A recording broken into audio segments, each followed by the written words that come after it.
maka mau tidak mau harus ada madhab, yaitu akhirnya bahasnya memutuskan yang kita pakai adalah al-madhahibul arba. Nah ketika ada madhab itu sudut pandangnya itu pasti beda-beda. Memang saya akan ngomong fikih malam ini. Misalnya begini, kalau ada ayam jago ditabrak truk kejet-kejet, itu umumnya orang disembelih apa enggak? Padahal dibiarkan pun pasti mati. Umumnya disembelih apa enggak? Disembelih. Itu karena nganggep halal apa eman karena jago? Eman. Coba kalau ayam kecil, meskipun kejet-kejet, orang bisa berdebat, kepiting tuh halal apa haram, berdebat. Tapi kalau yuyu nggak berdebat, kan ndak eman, haram nggak apa-apa, kecil aja kan gitu. Sehingga debat menyangkut kepiting itu sampai sekarang nggak selesai. Mbah Mun itu termasuk guru yang mengharamkan, tapi banyak guru saya menghalalkan. Karena kenapa kok khilaf? Karena itu kepiting besar. Tapi yuyu itu sepakat haram karena kecil. Suatu saat kalau yuyu ini besar pasti ada khilafnya gitu. Karena eman gitu. Nah, saya tuh pernah ditanya sama orang, Pak, sada jagonya kelindes truk itu di kampung saya pas lewat pakai motor, Gus ini halal apa haram? Sudah kejet-kejet. Saya bilang ya sudahlah, untuk kamu halal, kata saya. Lama-lama orang ini kali ini Gus Pak gimana ngomong hukum kok seenaknya, datang ke rumah saya. Itu andekan tidak saya sembelih pun pasti mati. Terus saya bacakan kitab Sawi itu. Kata Imam Malik, yang namanya kejet-kejet itu tetap punya nyawa, sehingga penyembelian ini tetap berfungsi menghilangkan nyawa. Itu sudah cukup dikatakan dzabhu, menyembelih. Tapi cara mazhab Syafi'i dia tidak punya hayatun mustaqirrah, sehingga kalau dibiarkan pasti mati langsung, maka nggak boleh disembelih. Karena dia tidak langsung mati, ini hanya proses prosedur saja. Memang pantasnya mati kejet-kejet sih gitu saja kira-kira itu. Tapi hakikatnya sudah apa? Mati. Sehingga ulama itu selalu berdebat. Dan perdebatan ulama itu setelah diangen-angen memang sama-sama masuk akal.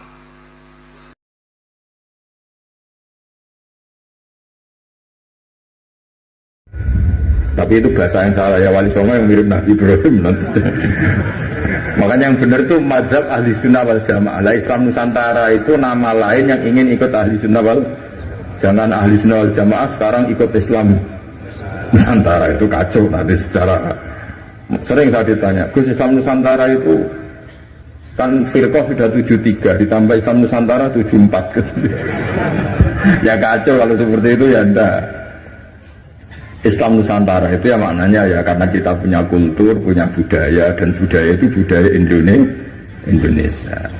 Tentu misalnya orang Arab pakai jubah, itu ya sunnah, kita yakini sunnah. Tapi orang Indonesia ya sudah cukup pakai hem, itu juga sudah sunnah.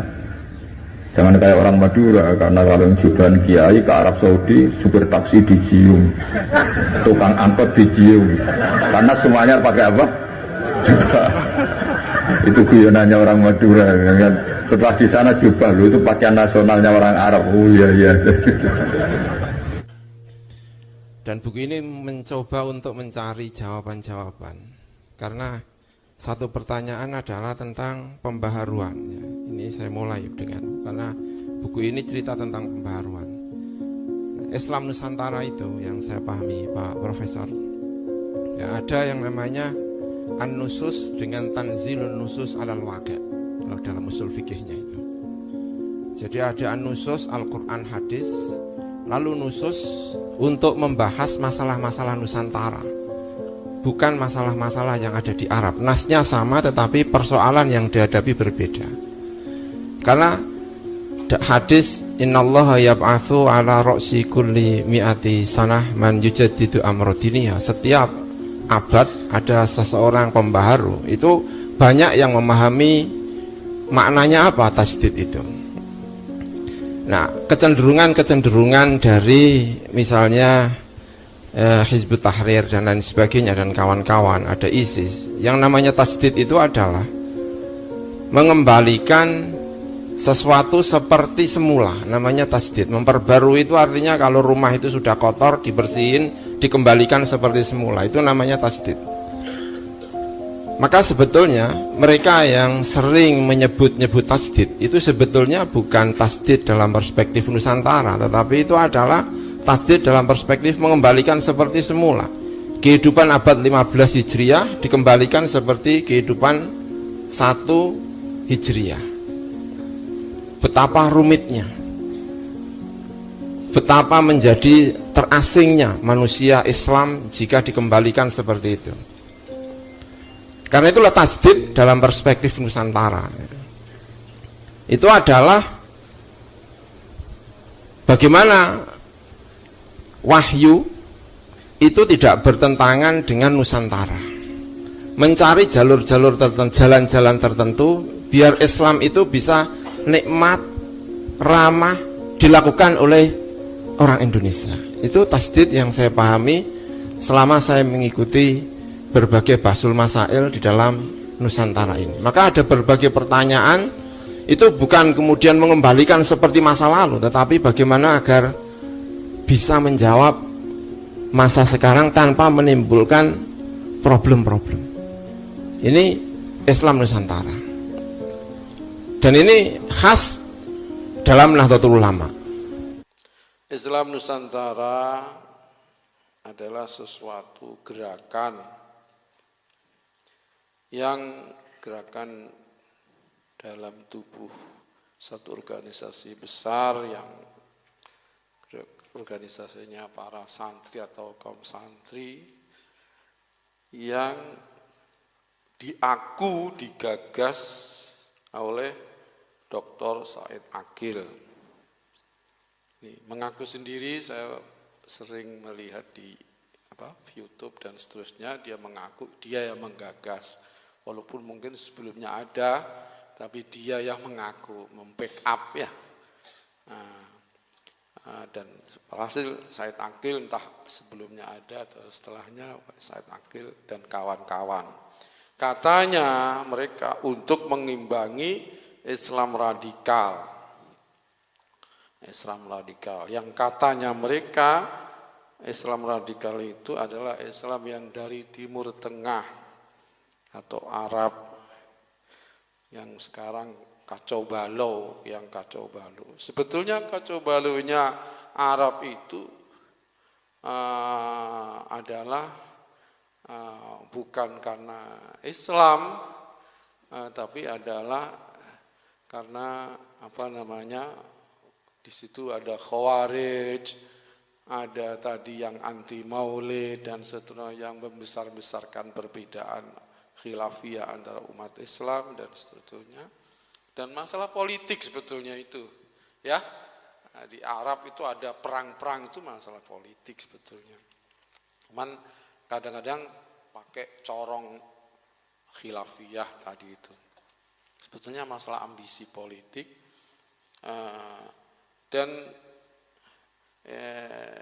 Jadi Islam Nusantara itu Islam yang maunya terpisah atau terputus dari asal muasal Islam itu sendiri yang dibawa oleh Nabi kita Muhammad SAW, Rasulullah SAW dan para sahabat.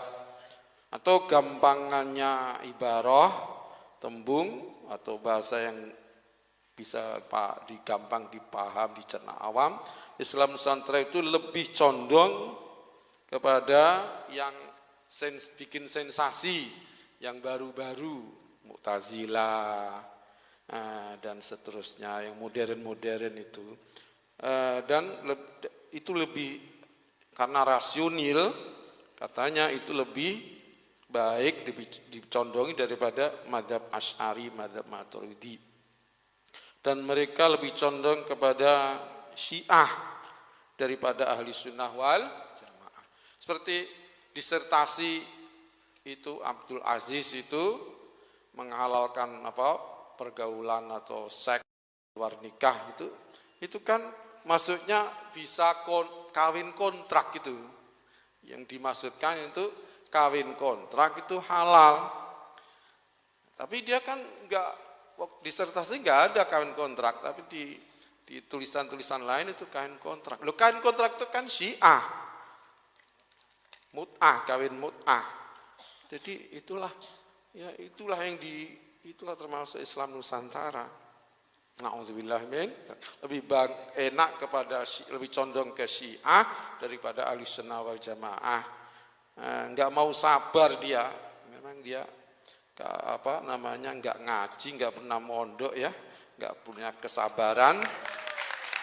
Jadi ya sesat, jadi pengen jalan pintas, disangkanya kontrak, membayar itu sudah malakat aimanuhum ya. Wa ma malakat aimanukum, disangkanya illa al-azajim au ma malakat aimanuhum.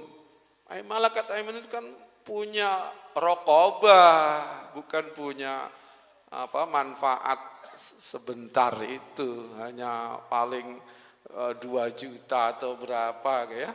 Ada pelacur juga sama kan, pelacur di kontrak juga kan sama. Na'udzubillah min, cuman dia menghalalkan nikahnya itu.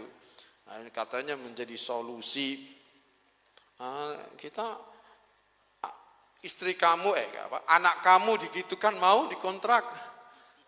Mau kamu dikontrak begitu. Apalagi yang dalam disertasinya enggak ada kata-kata kontrak, berarti dizinai apa mau istri kamu. Na'udzubillah min dzalik. Enggak akan mau kan kita, keluarga kita atau istri, apalagi istri, anak atau cucu dikontrak, enggak mau kita. Ini berarti condong kepada Syiah. Dan lebih jelasnya lagi, Islam Nusantara itu adalah anak atau jelmaan dari Islam liberal atau kepanjangan daripada Islam liberal. Jadi Islam liberal karena sudah banyak yang nentang, termasuk alhamdulillah saya, Ustadz Kiai Ali Karor juga dulu waktu Sofwah masih giat-giatnya membendung Islam Nusantara, Islam liberal. Alhamdulillah mereka keok, mereka sekarat ya. Sekarang dia pindah nama Islam Nusantara. Islam liberal itu sebetulnya dulunya namanya Islamophobia ya. Islamophobia artinya orang Islam tapi enggak mau Islam itu jaya dalam urusan politik atau negara. Jaluknya yang penting tahlilan, yang penting muludan, yang penting sholat, yang penting jamaah Jumat, hanya itu aja. Gak pengen ada Islam menang di kancah politik atau di kancah gubernuran atau apa. Sudah enggak, itu urusannya luar, itu urusannya demokrasi. Di sana bebas, gak ada agama-agamanan. Na'udzubillah min. Jadi condong kepada jadi anak atau jelmaan dari Islam liberal. Cuman kalau Islam liberal itu konotasinya condong kepada agama atau budaya dari Barat atau Amerika Inggris. Kalau Islam Nusantara condongnya kepada agama dan budaya lokal. Condongnya kepada Hindu, Buddha, Konghucu, dan Cina dianggap udah bangsanya sendiri ya. Konghucu itu dianggap sudah sedulurnya sudah. Tapi kalau yang ngetokno keislamannya dianggap musuh, dianggap ini. Na'udzubillah min dzalik. Mereka lebih cocok toleran atau berbaur dengan agama non-Islam atau budaya ajam, khususnya budaya Cina, leang-leong, ikut acara Imlek, ikut doa bersama di kelenteng gereja. Na'udzubillah min. Kalau waktu acara Imlek mereka umat Islam kepengennya jaluk ngalap berkah roti pau roti ampau ya. Naudzubillah min dzalik. Jadi seperti kayak kita nggak bisa makan roti aja ya. Sekarang orang Madura pinter bikin roti ya. Apalagi alumni dari Mekah ini. Punyainya pinter bikin roti macam-macam ya. Alhamdulillah. Empau udah tamasuh kepada cara cahat ya, kepada kelenteng itu udah masuk di kelenteng. Sudah kemasukan virus-virus setan itu ya. Itu mereka lebih senang gitu. Anti kepada mengingu jenggot apa bahasa Indonesianya mengingu, merawat. Anti kepada merawat jenggot, anti gamisan. Ini termasuk gamis insya Allah ya, cuman nggak sampai ke sini, Pak. Tidak harus gamis itu seperti Arab persis, nggak harus. Ini sudah gamisan insya Allah ya, ke Madura gamisan. Mereka anti begitu itu, jalue yang apa batik-batik. Ya kalau ngantenan batikan itu bagus ya kalau ngantenan ya. Urusan nganten, urusan resepsi lah. Entah kalau akid itu. Kalau hadir akid itu apakah badian atau apa ya. Saya kira seneng-seneng lah mungkin badian mungkin agak baik. Tapi kalau acara maulid, acara haul, masa badik-badian ya. Mereka lebih seneng mengharuskan berdiri untuk berpakaian batik atau pakaian kotak-kotak seperti zaman Gubernur Ahok dulu ya. Dan kalau ada pemilihan presiden, gubernur, bupati, maka Islam Nusantara terdepan untuk mengajak bahkan memaksa kaum santri memilih calon yang non muslim atau yang diusung oleh partai-partai non Islam. Tujuannya biar uangnya dapat banyak, biar dapat uang banyak ya. Dari baude-baude itu, dari bandar-bandar judi dan seterusnya itu ya.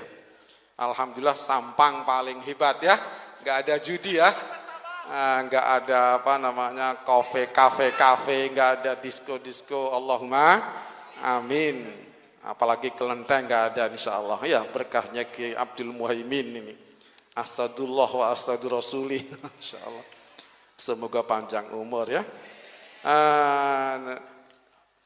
Bahkan non muslim oleh Islam Nusantara tidak boleh disebut kafir, cukup diberi, harus malah ya, bukan cukup. Mereka mengharuskan orang kafir di Indonesia ini predikatnya atau apa lakopnya adalah al-muwatin, warga negara Indonesia. Loh kalau gitu muslim dengan kafir berarti sama menurut Islam Nusantara.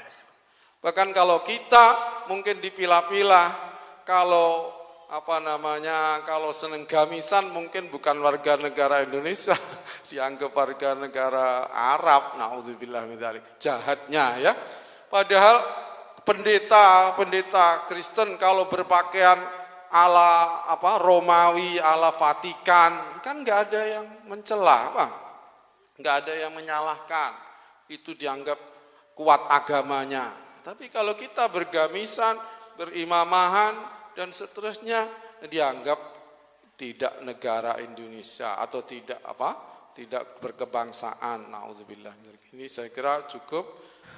Sunan Kalijaga saya baca di dalam buku Ensiklopedia Adat Istiadat Budaya Jawa karya Dr. Purwadi. Sunan Kalijaga juga terkenal sebagai seorang pujangga yang banyak menulis cerita-cerita wayang yang disesuaikan dengan ajaran Islam. Coba direnungi. Menulis cerita-cerita wayang yang disesuaikan dengan ajaran Islam. Nah, coba. Ini Islam Nusantara atau mengislamkan Nusantara? Wayang sudah ada sebelum Sunan Kalijaga. Begitu Sunan Kalijaga datang, cerita-cerita wayang ini disesuaikan dengan ajaran Islam. Jadi mengislamkan Nusantara. Bukan Islam Nusantara. Kalau Islam Nusantara membiarkan budaya itu, tidak ada kontrol dari kita. Maka yang harus diperhatikan adalah Islamisasi budaya dan mengislamkan Nusantara. Itu usaha kerja kerasnya para sunan, termasuk ada tahlilan. Dulunya mungkin sajian-sajian yang mengarah pada kemusyrikan, kemudian para sunan memotong ayam tetap, tapi pakai tahlil. memotong kambingnya tetap, tapi pakai tahlil. Ini bukan Islam Nusantara, tapi mengislamkan Nusantara. Karena dulu sajen-sajen mengarah pada kemusyrikan. Begitu para sunan datang, para kiai datang, dikemas dengan tahlil, dikemas dengan zikir, dikemas dengan bacaan surat Yasin, dikemas dengan bacaan Al-Quran, utuh 30 juz.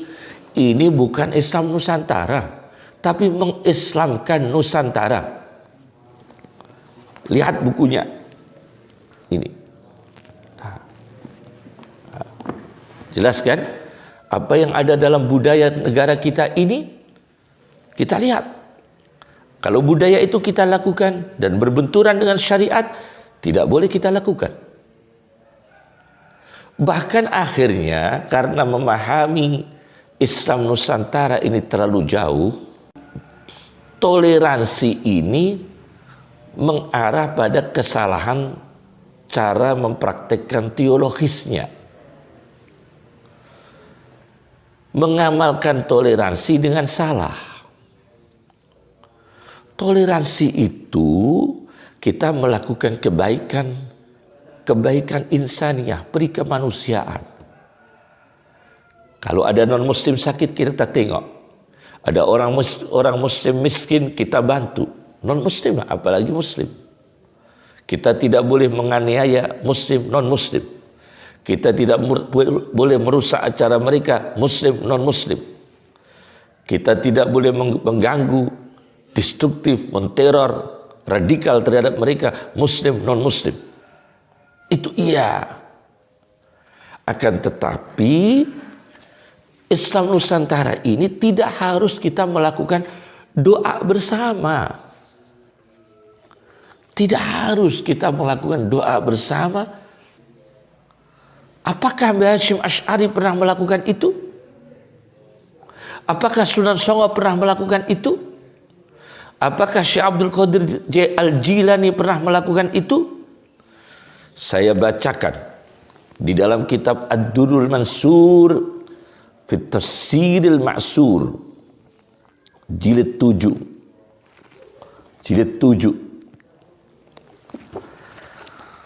Karya Jalaluddin As-Suyuti di dalam kitabnya Ad-Durrul Mansur jilid 7 halaman 406-407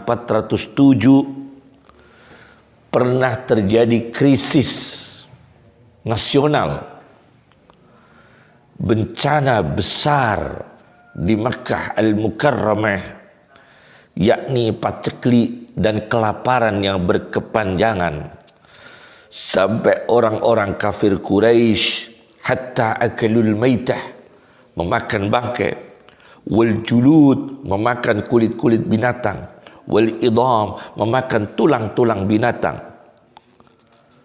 Maka mereka mendatangi pada Rasulullah. Mereka non-muslim mendatangi Rasulullah sallallahu alaihi wasallam.